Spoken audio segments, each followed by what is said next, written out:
있다라는 것까지 추론할 수 있습니다. 지금 물론 이것은 추론입니다. 보통 비교를 할 때는 조금씩 이렇게 가능한 선을 추론하는 것이 필요하거든요. 어쨌든 간에 좀 딱 명확하게 드러나는 건 아니지만 제시문 가나에서 지금 이 개인과 국가의 관계라는 비교 기준을 설정할 수 있고 거기서 하나 더 찾을 수 있습니다. 뭐냐? 자, 제시문 가에서는 이 개인이 이 국가에 자신의 의지를 종속시켜야 된다라고 보고 있습니다. 이거는 개인이 국가에 대해서 어떤 예속된 관계를 인정해야 된다라고 보고 있는 것인 반면에 여기서는 국가가 되게 중요해지죠. 반면에 나에서는 어쨌든 중요한 것은 개인의 어떤 자발적 의지와 동의입니다. 그리고 그 개인의 자발적 의지와 동의에 기반해서 국가가 형성되는 것이기 때문에 자, 여기서는 개인이 더 중시되고 있다고 볼 수 있습니다. 자, 여러분들 지금 읽으면서 제시문에 나와 있는 것을 찾아서 쓴 것도 있지만 지금 요 국가의 역할에 대해서는 제시문에 나와 있는 거고 여기서 가장 중요한 겁니다. 일단 이건 찾아야 돼요.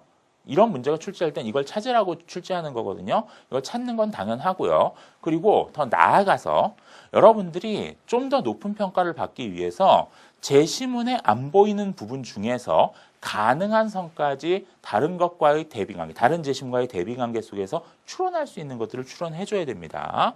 자, 그런 부분에서 인간관이나 또는 개인과 국가의 관계에 대한 이런 내용들은 살짝 추론한 것이라고 볼 수 있습니다. 자, 이런 것들을 연습해야 돼요. 단기간에 되기는 힘듭니다. 그러니까는 뭐 한 대학 시험 보러 가기 전에 일주일 전에 연습한다고 해서 이런 것들이 되지는 않습니다. 이것은 자, 여러분이 시험 보기 한참 전부터 꾸준히 읽고 연습하는 과정에서 되는 거거든요. 자, 그렇기 때문에 제가 계속 강조하는 건데 논술 공부 꾸준히 하시고요. 특히 언어나 사탐 공부를 하면서도 농술 공부하듯이 좀 깊이 있게 글을 읽어주시기 바랍니다. 그것이 여러분들의 언어나 사탐 실력뿐만 아니라 논술 실력도 늘리는 길이 될 겁니다. 자, 어쨌든 이렇게 비교표 채우면 되고요.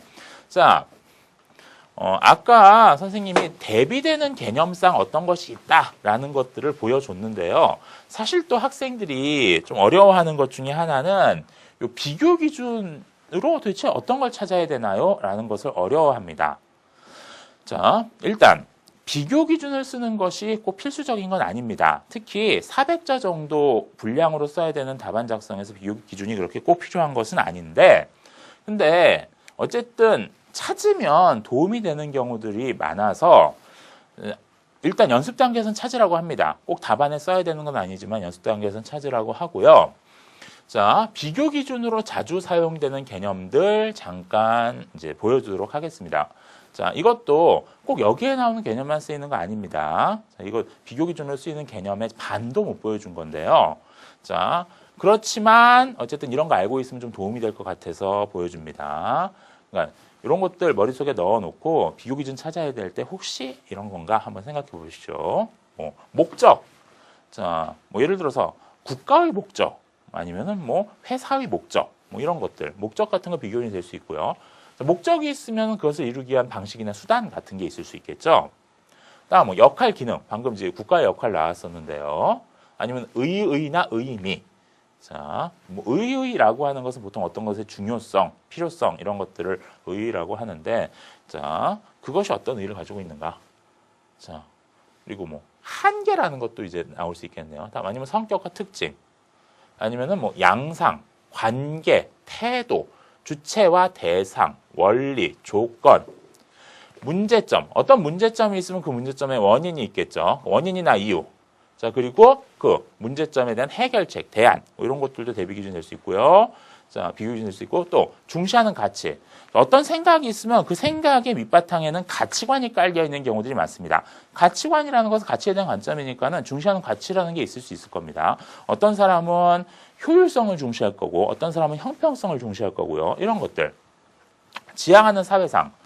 어떤 사회적인 견해가 들어있을 경우에 그 사회적인 견해에는 항상 어떤 바람직한 상태에 대한 이야기가 깔려 있는 겁니다. 방금 봤던 국가에 대한 글에서도 안정된 사회를 지향하는 제시문 가와 정의로운 사회를 지향하는 제시문 나가 대비되고 있는 겁니다. 지향하는 사회상이 다르고요. 그리고 관점, 관점이라고 하면 너무 포괄적이기 때문에 좀 좁히겠습니다. 인간에 대한 관점, 사회에 대한 관점, 아니면 학문을 다루고 있다면은 진리에 대한 관점, 아니면 또한 예술에 대한 관점, 자, 이런 것들 등등등등이 비교 기준으로 사용될 수 있습니다. 자, 그러한 비교 기준으로 사용될 수 있는 개념들 여러분들 머릿속에 넣어주시기 바라고요. 자, 어쨌든 간에 자, 이렇게 비교를 한 다음에 여러분들이 예시답안을 쓸 수 있는데요. 자, 4페이지에 나온 예시답안 잠깐 보시죠. 예시답안 보면은 자, 구조 보세요. 구조 보면은 제시문 가와나는 공통적으로 국가의 필요성을 인정하고 있다. 공통점 나오죠. 하지만 국가의 역할과 이에 전제된 인간 간에서 차이를 보인다. 국가의 역할, 전제된 인간 간. 비교 기준입니다. 그리고 나서 가는 어떠어떻다, 또 나는 어떠어떻다. 이러면서 요 국가의 역할과 전제된 인간 간을 중심으로 해서 대비되는 개념상을 살려서 답안을 작성하고 있습니다. 자, 요러한 구성으로 이제 답안을 작성해 주세요.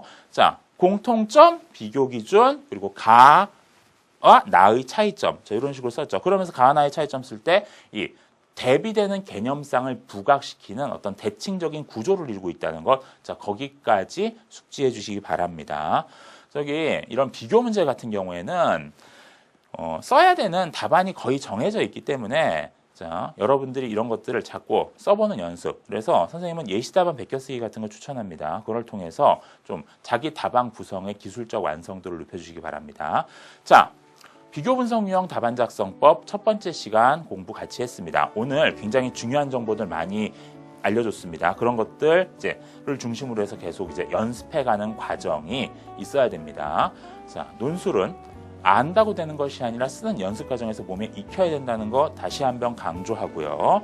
자, 이제 계속 비교 분석 유형 연습을 같이 해보도록 하겠습니다.